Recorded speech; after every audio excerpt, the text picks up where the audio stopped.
Baik,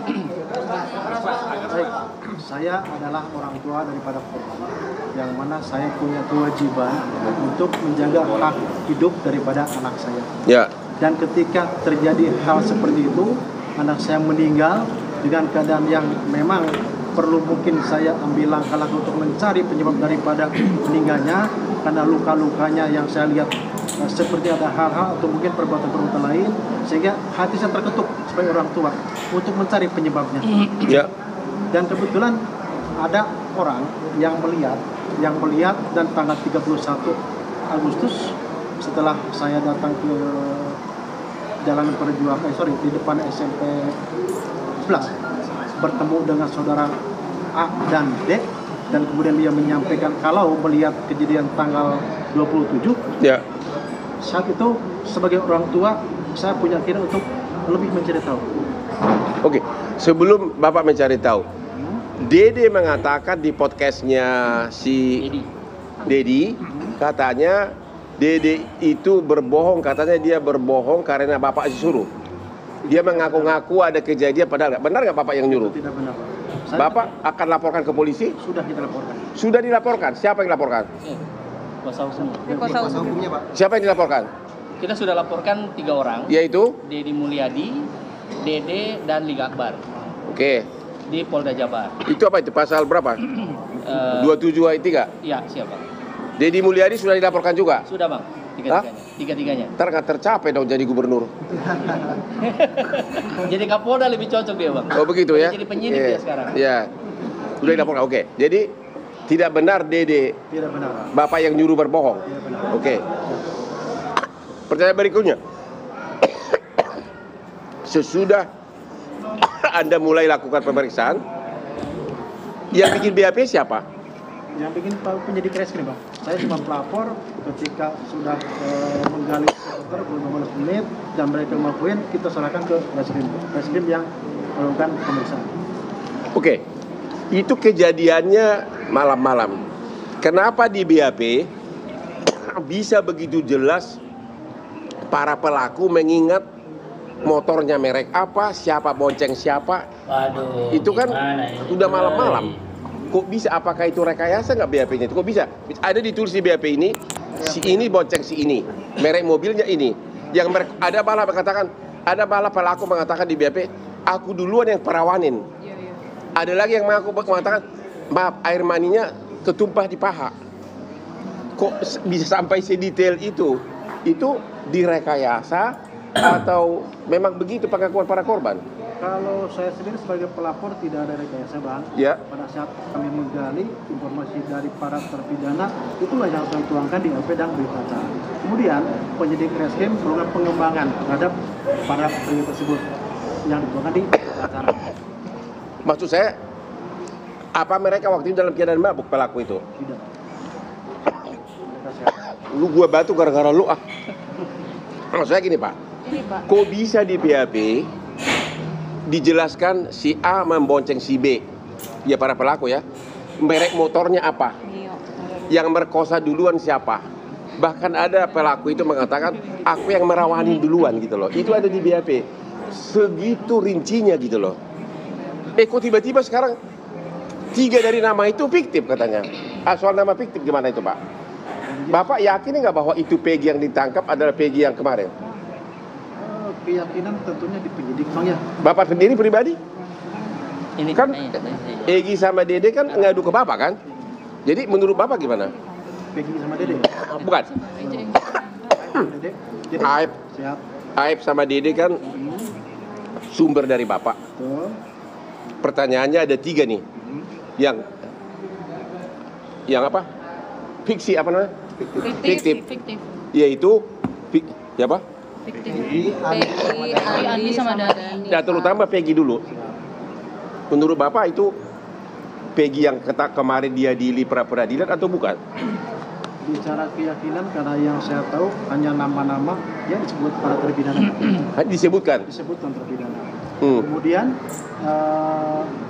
terpidana tersebut dilakukan pengembangan pemeriksaan sama penyidik. Ya. Mungkin penyidik yang lebih jelas. Oh begitu.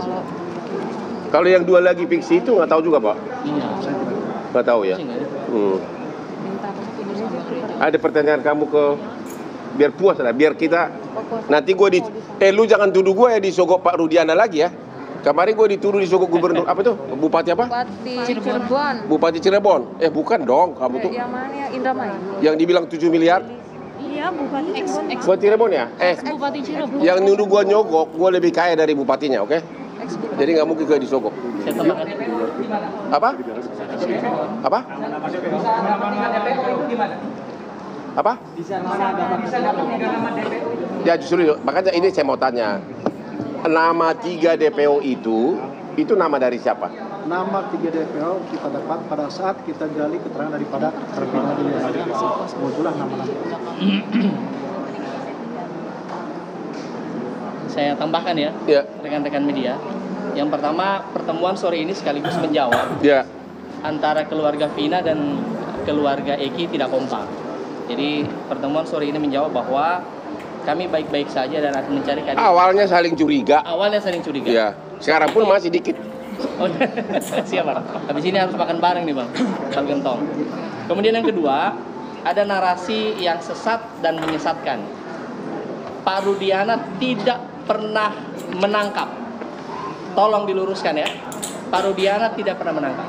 Yang dilakukan oleh Pak Rudiana adalah melakukan investigasi yang semua kita kalau orang tua punya anak-anaknya meninggal tidak wajar, saya kira semua orang tua pasti melakukan hal yang sama. Udah nggak usah banyak cerita lah, ya. Anak beliau berangkat dengan kabar bahwa Vina dan Eki sudah tidak bernyawa dengan kecelakaan. Itu telepon malam itu, Pak Rudiana ya. Sampai di sana sebagai seorang penegak hukum dia melihat ada ketidakwajaran dengan mayat anaknya. Ya, saya ingin katakan di sini bahwa tolong narasi-narasi yang kemudian menyudutkan beliau itu diluruskan. Beliau tidak pernah menangkap. Yang beliau lakukan adalah investigasi. Teman-teman jurnalis kan juga punya jurnalisme investigasi kan? Apa itu dilarang? Kan tidak. Nah, begitu beliau menemukan titik terang kejadian ini, ya, beliau berkoordinasi dengan reskrim. Betul ya?